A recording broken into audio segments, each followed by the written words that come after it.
Sollen wir einfach mit ansehen, wie unsere Welt zugrunde geht? Natürlich nicht, damit willkommen zurück hier zu Pokémon Delta Omega Rubin. Für den ehemaligen Champ der Pokémon-Liga bist du erschreckend schwer für Begriff. Ich hoffe, der aktuelle Champ ist etwas heller im Kopf. Also Michael, was hast du dazu zu sagen? Fällt dir eine andere Lösung ein? Mal überlegen. Naturenergie war Schlüsselstein wegen Mega Power und so. Genug Power, um da den Meteor durch ein Wurmloch wegzuschleudern. Ja, wir können den Meteor zerstören, aber wenn der schon so gewaltig ist, aber der vermutlich eine ganze Armee von Mega-Pokémon. Ich kann ja pro Kampf nur eines entwickeln. Nö. Verstehe. Da habe ich wohl zu viel von dir erwartet. Aber das ist überhaupt kein Problem. Man kann nicht für alles eine Lösung finden. Ich sage nicht, dass eure Sicht der Dinge falsch ist, aber ich möchte, dass ihr die ganze Angelegenheit noch einmal gründlich überdenkt und euch darüber klar werdet, dass es neben notwendigen Opfern auch unnötige gibt. Ach, es ist echt deprimierend. Es will mir einfach nicht in den Kopf, dass Menschen, die über derart umfassendes Wissen und solch fortschrittliche Technologie verfügen, nicht nach neuen Lösungen suchen, sondern stattdessen, ohne nachzudenken, die folgenschweren Fehler der Vergangenheit wiederholen. Ja, sogar neu begehen. Er hat nicht genug Vorstellungskraft. Das ist ja voll scheiße, ey. Oh, aber ich wollte nicht unhöflich sein. Das war mitten in einer Unterhaltung. Ja, fällt dir später ein. Also, wir machen dann mal die Flatter, wa? Guck mal, Lina. Flo, Flummel. Tschüss. Und jetzt? Aber also, wer war diese Frau? Und was hat sie da gesagt? Sie schien sich ihrer Sache sehr sicher zu sein. Ich frage mich, was sie wohl im Schilde führt. Ich habe das Gefühl, sie irgendwo schon mal gesehen zu haben. Echt? Ich jetzt nicht. Wie dem auch sei. Professor, was weiß, dass Sie uns mitteilen wollen, bevor wir von dieser Person unterbrochen wurden? Dieser Person? Ja, wo war ich stehen geblieben? Genau. Wir müssen ein zweites Wurmloch erschaffen, das mit dem ersten verbunden ist. Dafür benötigen wir ein weiteres Meteoritenstück, und zwar eines von besonderem Reinheitsgrad. Nicht dieses Mal, aber auch immer Meteorfällen. Bei Meteorfällen also. Ja, das ist sowieso cool, weil da sollen wir sowieso noch hin für ein paar Trainer und so. Passt also die Faust aufs Auge. Wir sind dann dort, okay, er kommt mit. Cool. Ja dann, los geht's. Nö. Ja, wir gehen zu den Meteorfällen. Denn wir fällen alles Mögliche dort. Cool, wa? Jo, hier ist nichts mehr, außer natürlich dem hier. Peace, Mann. Das ist gerade wäre ein zweiter Briggs gewesen. Ich bin noch mittlerweile ein bisschen irre im Kopf.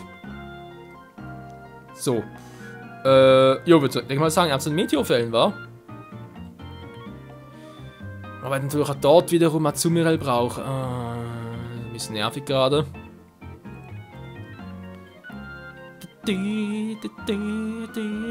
Also vor allem halt wegen Surfer plus Kaskade und auch noch Stärke, war. Ja. Leider, warte, muss ich erstmal mal gucken. Ich glaube, sie hat doch noch Stärke drauf. Wenn ich mich nicht komplett irren, das tue ich eigentlich selten. Jo. Ja, Kumpel, tut mir leid, nein, ich schon wieder blöd. Und du bist halt der Stärkste momentan im Team. So. Und mit Bisaknos und unserem Volt und Fei und, wie soll ich jetzt Bisaknos, wie so mit Mirania. Egal. Tschüss. Also die Meteorfällen. Ja, die Mega Power ist so cool. Die Meteorfällen waren irgendwo hier hinten, war. Hoch hinaus! Nee. Ein bisschen tiefer. Sturzflug, nein! Zu tief. Wieder hoch! Hui! Juhu! Ja, ich weiß ein paar Spiele rein, aber es ist natürlich nice. Nein, komm schon! Ja, Latios! So. Unser Mega Latios macht ein paar Spacken.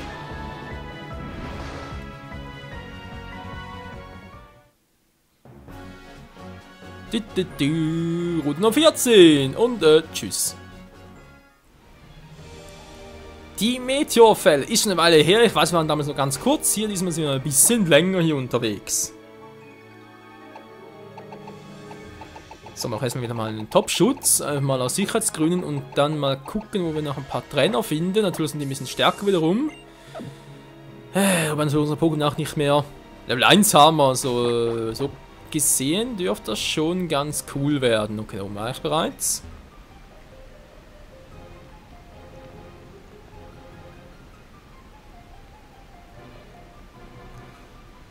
Tja, aber wo könnte es jetzt hier etwas geben? Hier natürlich auch nicht, da unten waren wir bereits. Also muss natürlich logischerweise müssen wir surfen. Wir müssen surfen. Der ist nicht mehr da, war? Ja, bereits geholt. Ich habe bereits alles abgeholt. Was waren hier noch? Sturzfall! Nice. Genau, das war das. Hier geht's nicht weiter. Moment. Das ist ein Pokéball. Cool. Für später. Die Meteorfälle, ey.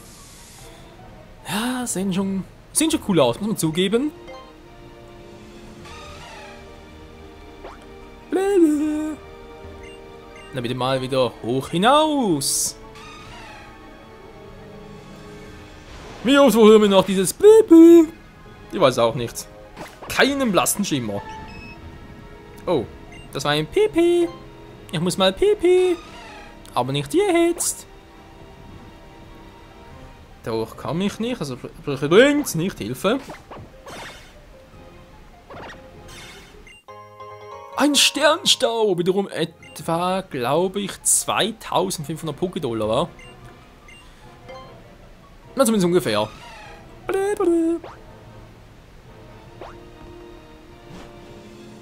Aber in the next room.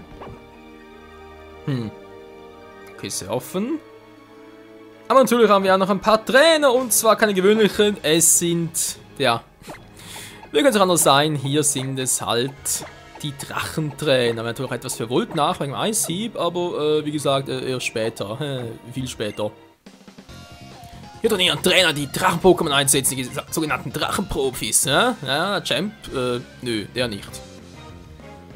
Denn Dragan ist nicht der Champion, Mann. Oh, hier wäre eisgeil, ey. 4-fach Damage. Naja. Ja, sind wir jetzt einfach zu hoch dafür. Das geht nicht. Aber Munkewal, eine Feenattacke ist auch nice.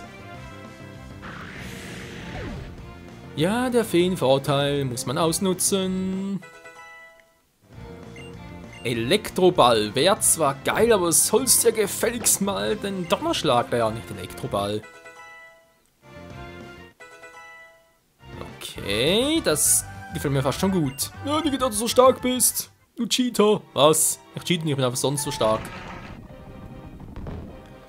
Da war noch ein Pokémon. Hier geht's nicht weiter, glaube ich zumindest. Wenn ich mich richtig erinnere, ging sie doch weiter. So schnell kann man sich irren, genau. Und da oben ist... Oh, da ein Drachen-Doppeltrainer. Hä, das wäre lustig. Weiter im Osten, war? Oh. Entschuldigung für die Ruhestörung. Ruhestiftung, würde ich sagen. Tja, jetzt bin ich hier. Was gab's denn hier schon wieder? Ich glaube, hier gab's doch... Ja, bitteschön. Genau, Freunde, hier gibt's den einzigen Raum im ganzen Spiel, wo man einen Kindwurm fangen kann. Ey, also sprich, ja genau, das war ja der Ort, wo ich da wegen Blackin so gesucht habe. Und bis ich den hier hatte, spielen natürlich 2 Exemplare, ein männliches und weibliches, und einigermaßen gute DVs und so, bis alles beisammen hatte. Alter, ich dachte, ich kriege irgendwie noch Totalanfall. Das hat gedauert, hey. Die Drachenklauen, yay. Mal ganz kurz testen.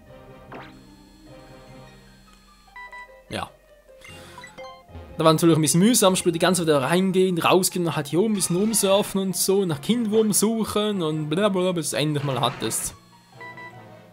Nee, Gesteinspsyche muss irgendwie ein Sonnenfell sein. Also nichts für uns. So, gehen wir mal ein Stockwerk tiefer. So auch wie unser Kiefer. Hahaha. Ja. Wird langsam leben, ich weiß. Hier ist auch nichts. Und hier sind wir beim AP-Top. Wir wohnen zum einen Top, ne, sind nur beim AP-Top.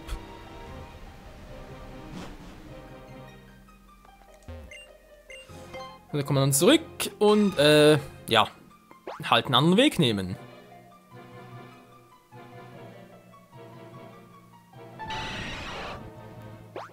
Da seien sie wieder hoch die Treppe und die andere Treppe nehmen. Ja, bitte, noch einmal. Bei dem waren wir schon, genau. Und, wo war es jetzt hier?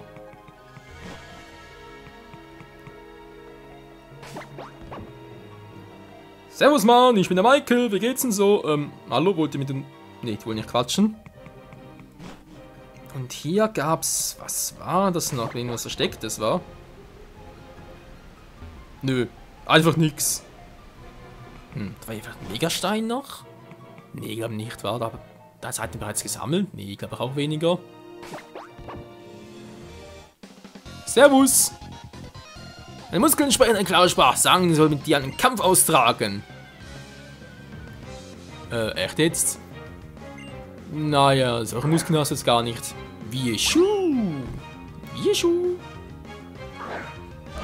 Ein Kampf-Pokémon, kein Problem für unsere Psychokräfte. Wieschu! Der kommt so schnell nicht wieder. Dem ist es zuwider. Ja, sie werden stärker und stärker. Seine Muskeln traurig. Das ist mein Problem. Tja, wir haben gleich ein anderes Problem. Und zwar bezüglich Fei, weil dann zur Stufe 25 erreicht. Das heißt, sie werden noch mehr Erfahrungspunkte bekommen und sich entwickeln zuerst, aber dann bereits, bevor sich zum Gänger entwickeln kann, würde es sich noch weiter leveln und das muss ich dann verhindern. Sonst wäre es etwas doof. Altaria! Atomic!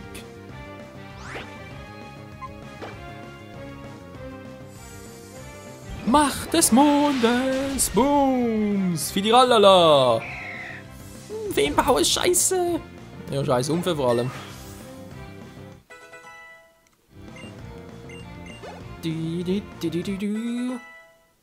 Cool, noch sehr viel Entwicklung. Noch 5. Und keins mehr. Begrüßt also mit mir unser neues Teammitglied. Eine neue Entwicklung. Nebulag.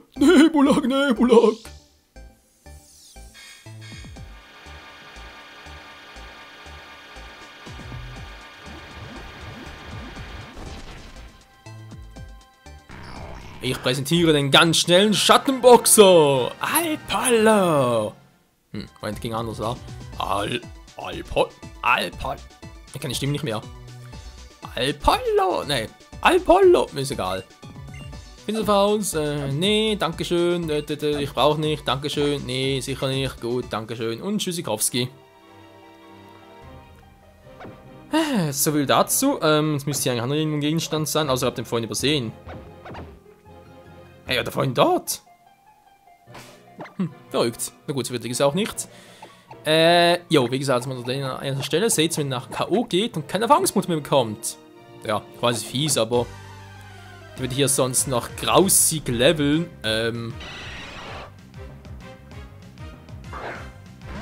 Alpollo. Ja. Schmuckball. Jetzt sind wir schnell, ey. 12 Level niedriger und trotzdem. Mal testen, wa? Alpollo abgesungen!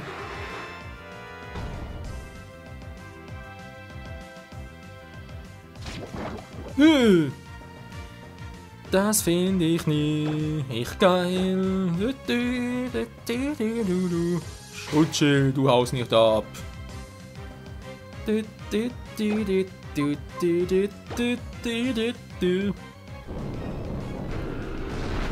Ja, und so ungefähr soll nachher halt die Strategie mit Alpholo und also natürlich auch mit dem Abgesang und so aussehen. Also ist eigentlich auswechseln oder in diesem Zug bereits, aber dass es jetzt selber drauf geht. Jetzt natürlich ein bisschen crazy, aber wenn es hilft.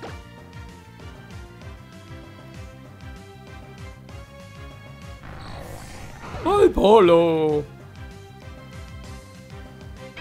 Golbat! Und der...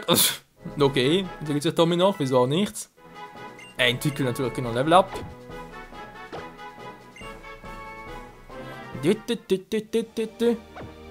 Ja, elegant war es jetzt nicht, aber es war zweckmäßig. Für weitere Drachen.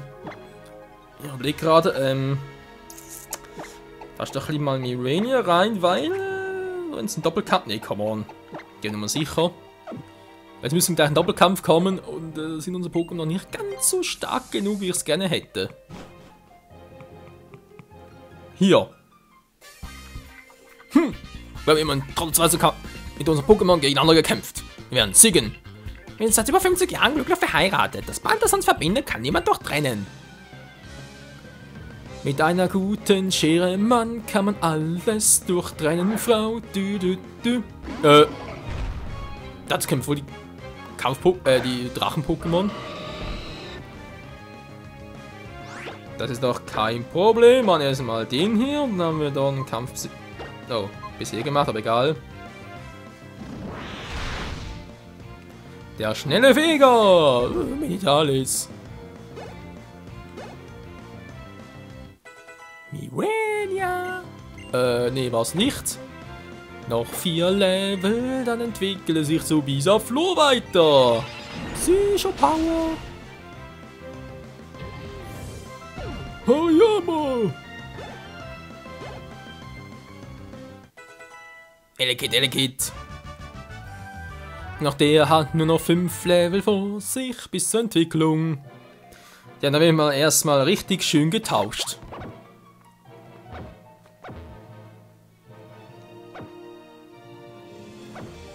Soll so drüben sein, war. Ja, guck mal an, wen haben wir denn da? Michael, das Meteoritenstück, das wir benötigen, befindet sich bereits in meinem Besitz. Und wie erwartet, ergibt nun alles so langsam einen Sinn. Erlaub mir, dir diese ehrenwerte Dame vorzustellen. Sie sind eine leibhaftige Nachfahrin der Meteoraner. Meteoraner? Ja, das bin ich. Als Nachfahre der Meteoraner ist es meine Aufgabe, das Wissen um die Mega-Entwicklung und ihren Ursprung Rayquaza zu hüten und an die Nachwelt weiterzugeben. Rayquaza ist der Ursprung.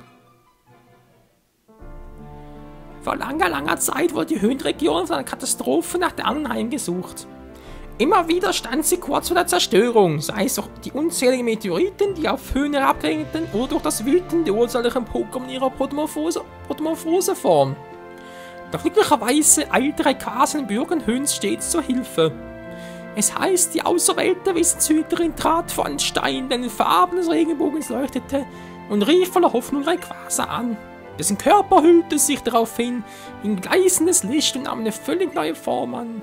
Diese Verwandlung, so heißt es weiter, soll Rayquazas Kraft in schier unermessliche gesteigert haben, sodass sie selbst die der urzeitlichen Pokémon nach der Protomorphose übertroffen habe. Ein Stein, der in den Farben des Regenbogens leuchtet, die Hoffnung der Wissenshüterin, und dann diese neue Form, die Rayquaza angenommen haben soll. Die Parallelen zur Mega-Entwicklung sind nicht in die Hand zu weisen. Da war als Rayquaza das erste Mega-Pokémon, das es gab. Du hast den Nagel auf den Kopf getroffen, mein junger Spund. Ein Pokémon, ein Stein, dem eine besondere Kraft innewohnt, sowie ein menschlicher Hinmittler. Viele Jahre später begannen die Menschen diese Form der Verwandlung Mega-Entwicklung zu nennen. Ich verstehe.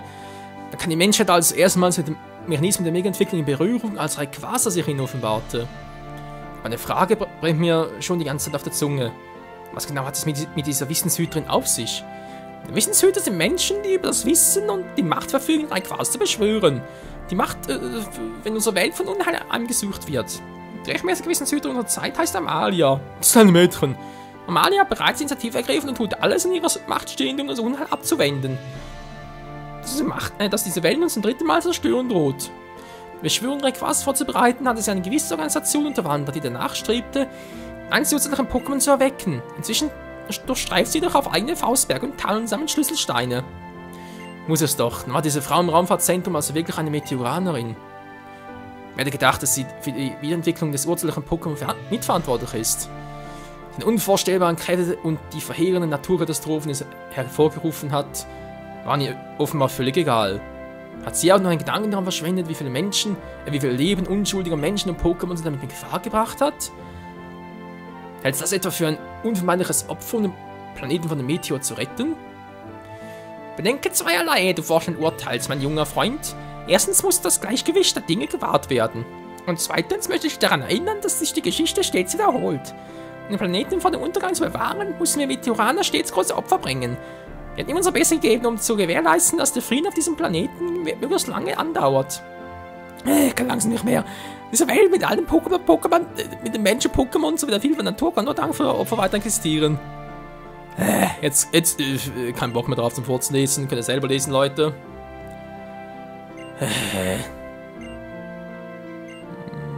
Unvermissen? Ja.